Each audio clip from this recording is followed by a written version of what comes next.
Pernah kepikiran nggak sih apa sebetulnya yang terjadi di dalam tubuh kita pas lagi puasa?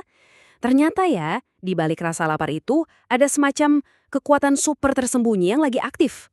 Nah sekarang ayo kita bongkar bareng-bareng sains di baliknya. Pertanyaan terbesarnya kan ini, gimana caranya tubuh kita bisa tetap jalan, tetap produktif, seharian penuh tanpa asupan makanan dan air? Logikanya, kita harusnya lemes dong. Ternyata, jawabannya itu jauh lebih keren dari yang kita bayangin. Oke, kita mulai dari dasarnya dulu ya. Coba deh bayangin tubuh kita ini sebagai mesin paling canggih yang pernah ada. Mesin ini tuh udah punya rencana buat segala macam situasi. Nah, disinilah kuncinya. Tubuh kita itu punya sistem energi cadangan yang dirancang dengan super cerdas. Jadi, pas kita puasa, tubuh itu bukan cuma sekedar bertahan hidup, tapi justru dia mengaktifkan sebuah mode operasi alternatif yang efisien banget.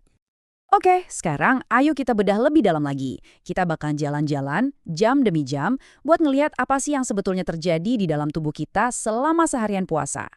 Coba kita lihat petanya ya. Mulai dari sahur, tubuh masih dalam mode kenyang nih, pakai energi langsung dari makanan. Terus, sampai sekitar jam 12 siang, dia ganti pakai baterai daruratnya, glikogen. Nah, setelah lewat tengah hari, pas glikogen mulai menipis, disinilah keajaiban dimulai. Tubuh mulai ngebakar cadangan energi keduanya, yaitu lemak. Keren kan?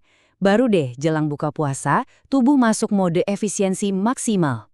Dan proses pembakaran lemak yang luar biasa tadi itu membawa kita ke puncak dari penjelasan ini, sebuah proses yang disebut autofagi, atau gampangnya proses makan diri.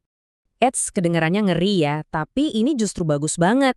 Autofagi itu proses di mana sel-sel tubuh kita memakan dan mendaur ulang bagian-bagian yang udah rusak. Bayangin aja kayak ada tim kebersihan super canggih di dalam sel kita yang tugasnya buang sampah sel, terus bangun lagi bagian-bagian yang usang jadi baru. Coba inget-inget tahun ini, 2016. Kenapa tahun itu penting? Karena di tahun 2016, hadiah Nobel kedokteran dianugerahkan kepada Yoshinori Ohsumi justru karena penemuannya soal mekanisme autofagi ini. Ini bukti kalau proses ini bukan main-main, penting banget buat kesehatan kita. Jadi, apa sih kekuatan super dari autofagi ini? Proses ini tuh bisa membersihkan protein-protein rusak yang bisa jadi penyakit, menghancurkan virus, memperbarui pembangkit listrik di sel kita, dan bahkan terbukti bisa memperlambat proses penuaan. Dan pemicu utama dari semua ini? Iya, puasa. Manfaatnya itu nggak berhenti di level sel aja loh. Proses ini tuh nyiptain semacam efek domino kebaikan ke seluruh tubuh, mulai dari otak sampai ke jantung kita. Salah satu contoh paling jelas itu ada di kesehatan jantung. Puasa secara konsisten itu terbukti bisa menurunkan kolesterol jahat atau LDL dan di waktu yang sama justru naikin kolesterol baik atau HDL. Keseimbangan ini penting banget buat jaga pembuluh darah kita tetap bersih dan sehat. Terus gimana sama mitos yang bilang puasa bikin lemot? Salah besar, justru sebaliknya. Waktu kita puasa, tubuh itu memproduksi bahan bakar premium buat otak kita, namanya keton. Nah, keton ini yang bikin pikiran kita lebih jernih dan fokus. Jadi, kalau pas puasa kamu ngerasa lebih fokus, itu bukan imajinasi, itu beneran efek biokimia. Ada lagi kabar baiknya.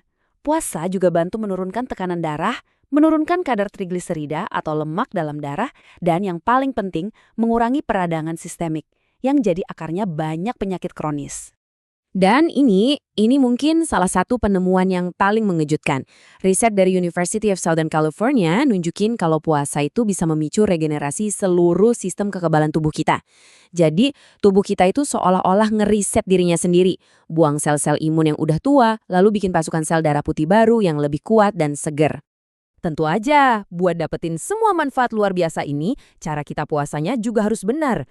Nah, sekarang kita geser ke beberapa kunci praktis biar puasa kita sehat dan optimal. Poin utamanya simpel, apa yang kita makan itu ngaruh banget. Pas sahur, fokus ke makanan yang kasih energi tahan lama. Pas buka puasa, mulai dengan yang ringan dulu. Jangan langsung balas dendam sama makanan yang super berlemak dan manis. Dehidrasi itu musuh nomor 1 waktu puasa. Aturan 2-4-2 ini simple tapi efektif banget. 2 gelas pas buka, 4 gelas sepanjang malam sampai mau tidur, dan 2 gelas lagi pas sahur. Dijamin tubuh kamu nggak bakal kekurangan cairan. Oke, dan ini beberapa tips tambahan yang gak kalah penting.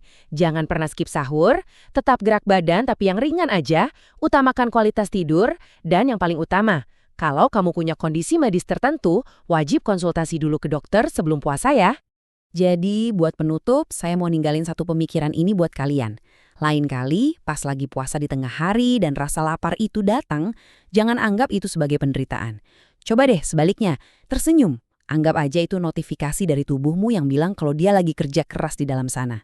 Lagi bersih-bersih, lagi perbaikan, dan lagi memperbarui dirinya sendiri.